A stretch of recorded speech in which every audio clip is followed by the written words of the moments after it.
लाखो शेतकऱ्यांसाठी मोठी बातमी समोर येते। महायुती सरकारने जाहीर केलेल्या पुण्यश्लोक अहिल्याबाई होळकर कर्जमाफी योजनेचा मार्ग सध्या मोकळा झाल्याची माहिती विश्वसनीय सूत्रांनी दिली आहे। तब्बल 35 ते 40 लाख शेतकऱ्यांना याचा थेट लाभ मिळण्याची शक्यता आहे। 2 लाखांपर्यंतचं थकीत कर्ज हे माफ करण्यासोबतच नियमित कर्जदारांना 50,000चं प्रोत्साहन अनुदान मिळणार आहे। राज्यभरातील सर्व शेतकऱ्यांसाठी आजच्या दिवसभराच्या सकाळच्या ठळक आणि झटपट बातम्या।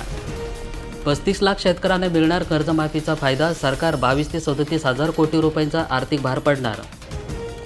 विमा कंपनीकडून शेतकऱ्यांची थट्टा। नुकसानीपोटी अवधी 70 रुपये शेतकऱ्यांच्या खात्यामध्ये जमा। आधार प्रमाणीकरण केल्यानंतर शेतकऱ्यांना मिळणार कर्जमाफी। 2 लाख रुपयेपर्यंत शेतकऱ्यांची थकबाकी। विमा भरलेल्या बार्शीत अक्कलकोटला ठेंगा मिळाला तर मंगळवेढा आणि मांड्याला धनलाभ मिळाला। जिल्ह्यातील मंजूर झालेल्या 41 कोटी रुपयापैकी 25 कोटी रुपये रकमेचा 2 तालुक्यांना लाभ। महाराष्ट्रातील आपले सरकार कोलमडले। 6 दिवसापासून सर्वच सेतू केंद्र बंद। शेतकरी विद्यार्थी पालकांचे वाढले टेन्शन।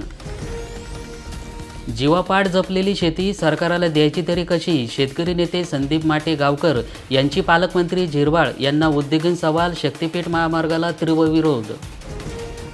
सिल्लोडमध्ये मोकाट कुत्र्यांचा हौद सुरू तर वर्षभरामध्ये 6,203 जणांना घेतला होता चावा। महिनाभरामध्ये शेतकऱ्यांची कर्जमाफी मिळणार। पीक नुकसानीची भरपाई लवकरच मिळणार। दत्तात्रय भरणे यांची शेतकऱ्यांसाठी आनंदाची बातमी।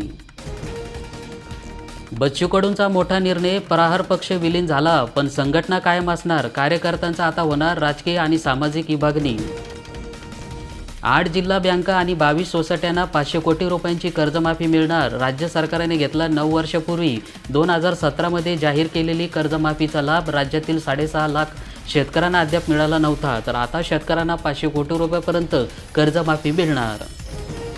पीएम किसान योजनेबाबत केंद्र सरकारची मोठी अपडेट आली। शेतकऱ्यांसाठी 2,000 रुपयाचा हप्ता आता लवकरच मिळणार।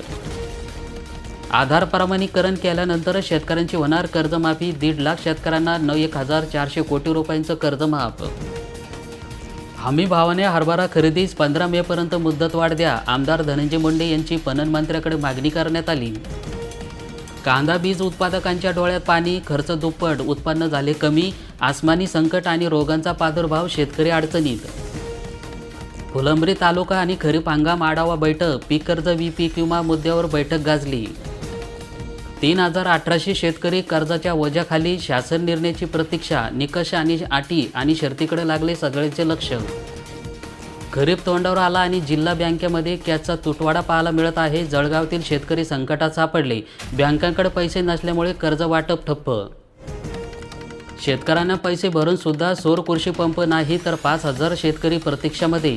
कंपनीच्या प्रतिनिधीकडून प्रतिसाद मिळेना तर जिल्ह्यातील शेतकऱ्यांमध्ये संतापाची लाट। सांगलीच्या बाजारामध्ये हळद रुसली आणि उत्पादन घटल्यामुळे दरवाढ लाभली। 5 वर्षामध्ये 13 लाख क्विंटलने आवक झाली कमी। आंध्र प्रदेश, कर्नाटक, मराठवाड्यामध्ये माल थांबला। अपात्र लाडक्या बहिणींना 1,500 रुपये पुन्हा एकदा सुरू होणार। शासनाकडून अपिलाची संधी मिळाली। राज्यभरातील लाडक्या बहिणीला पुन्हा एकदा संधी। अवकाळी पावसामुळे बाधित बीड जिल्ह्यातील 3,319 शेतकऱ्यांना मिळणार 3 कोटी रुपयांची मदत। निधी वितरण्यास शासनाकडून मिळाली मंजुरी। राज्यभरातील शेतकऱ्यांना मोठा दिलासा मिळणार।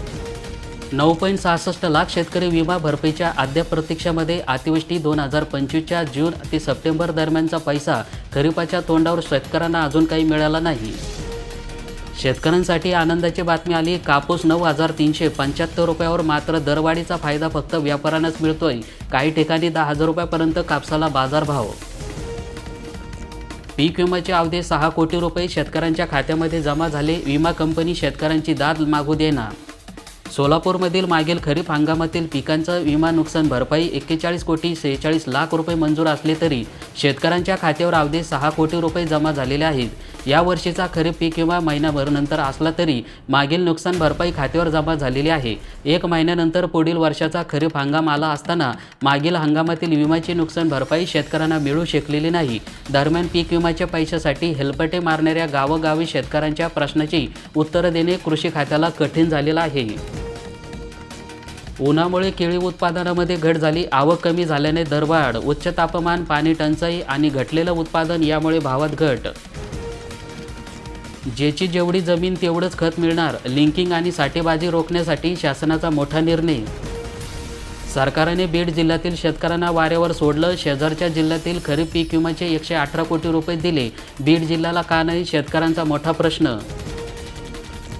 मुंबईमध्ये 15 मे रोजी आंबा काजू उत्पादक शेतकऱ्यांचा धडक मोर्चा. 50 वर्षामध्ये पहिल्यांदाच कोकणातील आंबा बागायतदार शेतकरी संकटात आले. राज्यसभेसाठी भुजबळ जय पवार यांच्यामध्ये स्पर्धा. साताऱ्यातील नितीन पाटील यांचे सुद्धा नावाची चर्चा. भर उन्हाळ्यामध्ये धोधो पाऊस पडणार. उत्तर महाराष्ट्रासह राज्याला पावसाने झोडपले. देशभरामध्ये इंधनाचा पुरवठा सुरळीत झाला. सर्वसामान्यांना मोठा दिलासा. LPG वितरण्यास पारदर्शकता वाढली. कापूस बियाणे विक्रीला अद्याप हिरवा कंदील नाही. शेतकरी विक्रेत्यांमध्ये संभ्रम. तूर व हरभरा खरेदीला मुदतवाढ. पणन मंत्री जयकुमार रावल यांची माहिती.